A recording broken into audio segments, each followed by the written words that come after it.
ہمارے سال یہ بزرگ تھے بابو جی عبداللہ رحمۃ اللہ علیہ. اس آدمی کو ان کی صحبت میں کافی وقت گزارنے کا موقع ملا.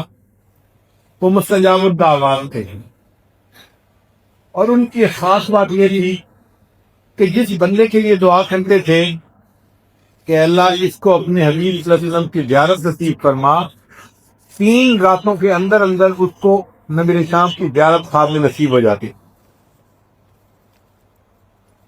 ہمارے شہر کے تبلیغ جماعت کے امیر تھے صوفی محمد دین. سادہ آدمی تھے مگر دین کے لیے انہوں نے زندگی کو وقف کیا ہوا تھا. ہر وقت مرکز میں رہتے تھے اور زندگی کی پوری ترتیب دین کے اوپر ہی. مجھ سے بہت محبت فرماتے تھے. یہ بہت ابتدائی زندگی کا واقعہ ہے جب داڑھی بھی ابھی پوری نہیں آئی تھی، بس یہاں تھوڑی سی داڑھی کے بال تھے. اور اس زمانے میں میں دعا مانگا کرتا تھا، اے اللہ میرے رخساروں پر بھی داڑھی کے بال آ جائیں تاکہ مجھے سنت کے ساتھ زیادہ مشابہت نصیب ہو جائے. ایک دن فجر کے بعد گھر کا دروازہ کھٹکھٹایا گیا. کیونکہ میں گھر میں سب سے چھوٹا تھا تو دروازے پہ جانا میرا کام تھا. میں نے دروازہ کھولا تو امیر صاحب کو کھڑے دیکھا. میں نے پوچھا امیر صاحب خیریت سے کیسے آنا ہوا؟ فرمانے لگے کہ میں نے زندگی کے 40 سال سے زیادہ دعوت کے کام میں لگا دیے ہیں اور درود شریف کی کثرت سے پڑھتا ہوں، مگر مجھے نبی علیہ السلام کی واضح طور پر خواب میں زیارت نہیں کبھی ہوئی. تو میں آپ کے پاس آیا ہوں کہ آپ نے اگر کسی اللہ والے سے کوئی عمل سنا ہو تو مجھے بھی بتا دیں، میں بھی وہ عمل کروں. بڑی تمنا ہے کہ نبی علیہ السلام کی دیدار خواب میں دیدار نصیب ہو. میں نے کہا امیر صاحب میں نے کل لاہور جانا ہے اور وہاں پہ ایک اللہ والے تشریف لائیں گے، آپ میرے ساتھ چلے، میں ان سے دعا کرواؤں گا، آپ کو زیارت ہو جائے گی. چنانچہ اگلے دن امیر صاحب نے میرے ساتھ سفر کیا بس پہ اور ہم لاہور گئے حضرت بابو جی کی خدمت میں.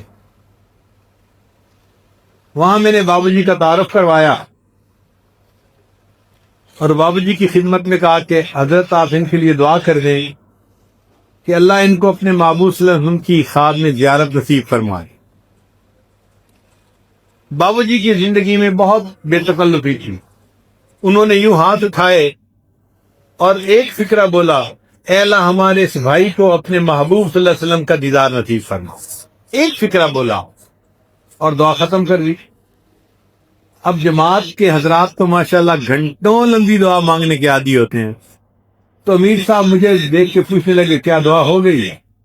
میں نے کہا حضرت ہو گئی، ایک فکرہ ہی ان کا کافی ہے. خاموش ہو گئے. اب ہم واپس اپنے شہر آ گئے. ایک دن گزرا، اگلے دن پھر فجر کے بعد دروازے کی دستک ہوئی. میں باہر نکلا تو میں نے دیکھا امیر صاحب دروازے پہ کھڑے ہیں. میں نے کہا امیر صاحب آج خیریت سے آئے ہیں؟ کہنے لگے آج رات خواب میں واضح طور پہ نبی علیہ السلام کی زیارت نصیب ہوئی ہے، میں نے شکریہ کا خط لکھ دیا ہے، پتہ بتا دیں میں بابو جی کا شکریہ ادا کرنا چاہتا ہوں. تو وہ ایسے بزرگ تھے جس کے لیے دعا کر دیتے تھے سب کو زیارت نصیب ہوتی. ایک مرتبہ میں اپنی یونیورسٹی کے 32 طلباء کو ان کے پاس لے کے گیا. میں نے بتایا حضرت یہ سب انجینئر بن رہے ہیں اور بڑے لکھے پڑھے گھرانوں کے بچے ہیں، نوجوان ہیں، اللہ والوں سے محبت کرتے ہیں، تو یہ آپ کی خدمت میں حاضر ہوئے ہیں، آپ ان کے لیے دعا فرما دیجیے ان سب کو نبی علیہ السلام کی خواب میں زیارت نصیب ہو جائے. تو بابو جی نے سب کے لیے دعا فرمایا.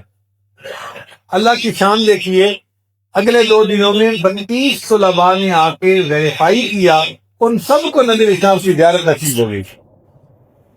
تو بابو جی کی دعاؤں کی قبولیت ہم اپنی آنکھوں سے دیکھتے تھے. ایک مرتبہ میں نے ان سے سوال پوچھا، بابو جی اللہ نے آپ کو یہ مقام کیسے عطا کیا؟ آپ ہاتھ اٹھا دیتے ہیں، اللہ آپ کے ہاتھوں کو رد نہیں کرتے، آپ مستجاب الدعوات ہیں.